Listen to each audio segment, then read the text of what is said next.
Hello, my Star Atlas family. It's me, the MetaVerse Explorer. I'm back after my little vacation, and we had a giant town hall. So I'm here to give you a recap of the town hall, as I always used to do. Remember, I'm here to keep you updated on Star Atlas because I'm in this community just the same as you. Now, I do want to start this by saying I have gotten a bit sick. I don't know if you can tell. This eye is super red, so my energy is a little bit lower today, but I'm still going to give you the best information I can. This is brought to you by Aephian, brought to you by Funcracker and Prometheus. They always stay on top of things, and so they help me really get this information out to the community. So without further ado, let's get this part one out of this two-part town hall recap because there's so much information to actually go through. Let's go ahead and start. We start by looking at what the topics were discussed in the town hall, right? So we had the 4 to 6 live recap. They give us some statistics. After that, they're talking about Breakpoint because Solana has a conference coming up soon. It's like their main conference in Lisbon, I think Portugal. And a lot of people are coming, right? A lot of Solana people are coming. And apparently, Star Atlas might be releasing some new stuff at Breakpoint. So I'm going to keep very close eye on this and see what actually comes up. After that, we'll get some project updates. We also have the new report, which is report number 12, detailing some new stuff we can look at. So we'll get to that. And as well as an interview with Brad, who's the guy responsible for a lot of the blockchain architecture behind the entire Star Atlas game. This guy is super important. So we get to find out all the stuff happening on the blockchain from this guy in this interview. So it's like, as I said, super packed, right? I won't get all of it in this interview, so I'm just going to be doing 2 separate parts. And I'm sorry about that, but it's a long video, so I wanted to break it up. I want to try it new, see how it goes. Let's look at our first topic, which is the 4 to 6 live statistics. Well, we knew that it was streamed on Twitch. Twitch streamed recording was watched 8,000 times by 311 unique viewers. Now, I wonder where those rest of the 5,000 views came from. Are they bots? Are they like people who are rewatching it again as a second time? That's a really high percentage, right? How come this is happening? I don't really understand where this is coming from. I wonder if the team have any ideas where this might be coming from. YouTube, the recording is viewed almost 7,000 times, which is pretty impressive, right? Most of my videos don't get 7,000. I only get maybe 1,000 if I'm lucky. So it's good to know that people look at the official Star Atlas YouTube way more than myself, you know, which it should be. I'm only like a secondary source of information, right? The best source of information is from the Star Atlas YouTube channel themselves. And then after that, they talked about the peak. I think it's something. It's a score. I forget what it's called. It was like the net promoter score or something like that during the event, which is 4.93. Now I need to actually research the net promoter score and find out if it's out of 5 or out of 10. I haven't fully watched the entire review. This is just a summary done by Aephian. So I'm just kind of parroting this information for you, right? So they had a net peak NPS score of 4.93. I need to find out if it's out of 5 or out of 10.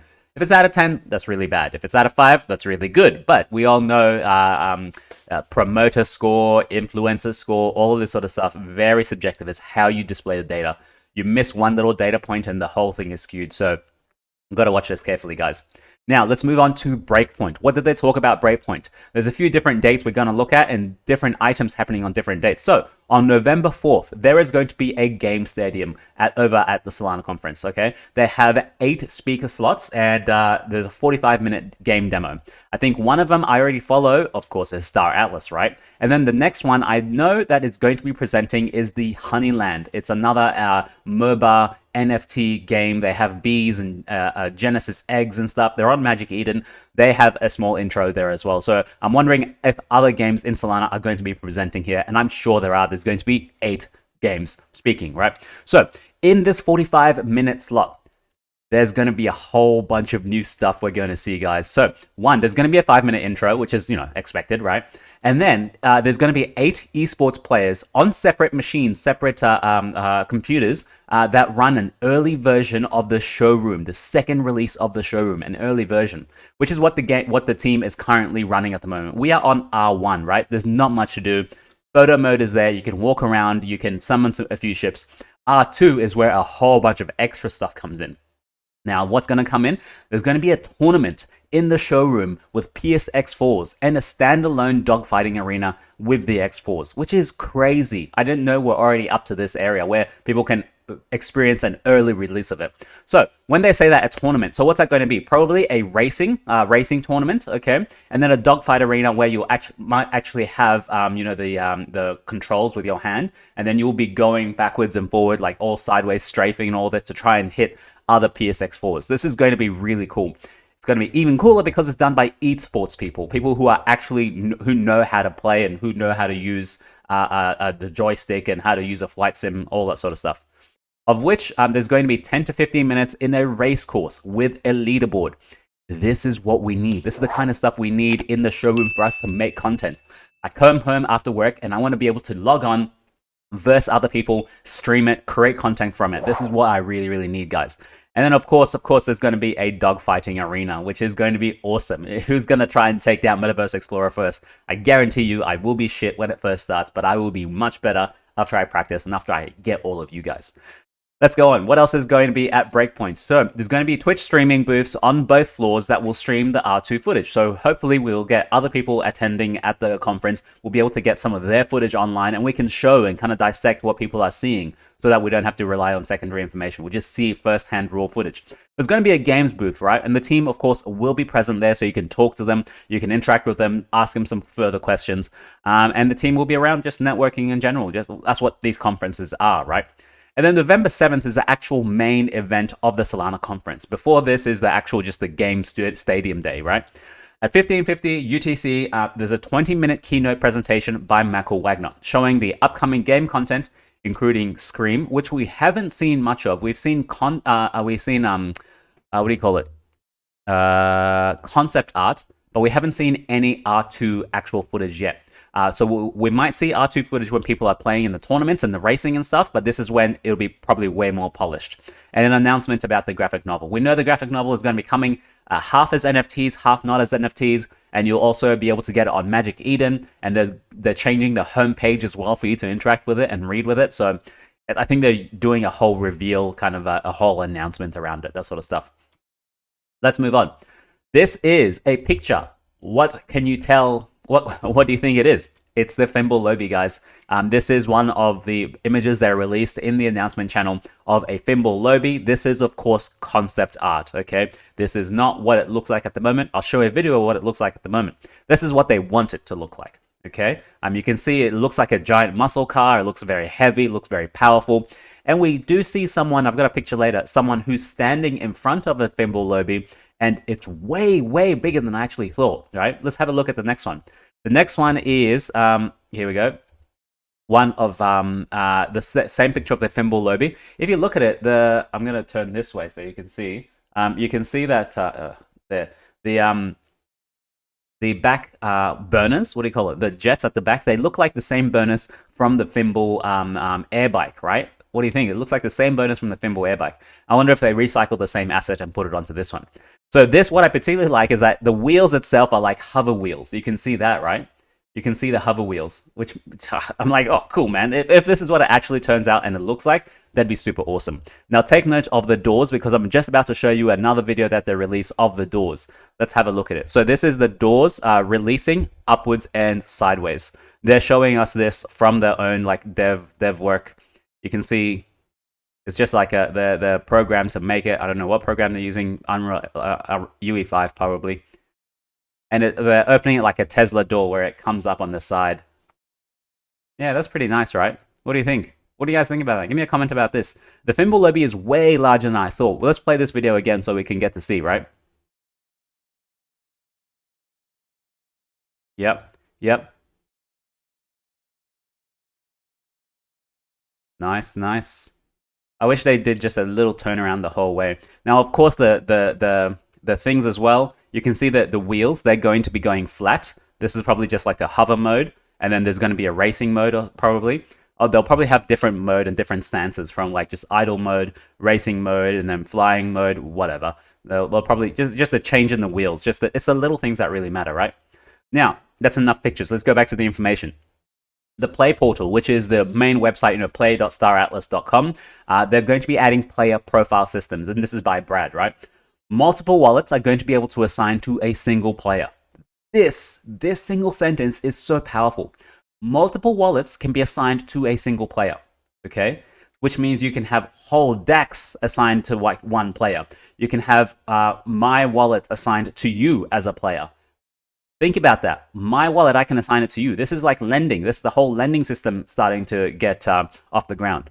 Let's keep going. You can able to utilize that in a combined balance in gameplay. So you can utilize the combined balance in gameplay. What that means is that, let's say I've got multiple ships spread across multiple wallets. I can use all those multiple ships in multiple wallets by only using one single wallet, because all those single wallets are connected to one single player. Okay, as long as you can probably go there, sign a transaction, say, yes, I actually own that wallet, then that's it. That's done. You've proved that all these are your assets and you can use it. As long as someone else, you can't assign that wallet to another player profile somewhere else, right? This also unlocks the name selection and registration process. We haven't heard anything about the name selection or the registration process for naming. Right? This was on the back burner ages ago. Why has this now come across? Probably because they've made this breakthrough with the single player wallets, right? I wonder if they're going to be using the Bonfida domain names, or they're going to be doing maybe like a subdomain name of the Bonfida domain names. I don't know. They'll figure it out. When they figure it out, they'll let us know. It's essentially the primitive for lending and other DeFi. This is what I said, right? Primitive for lending.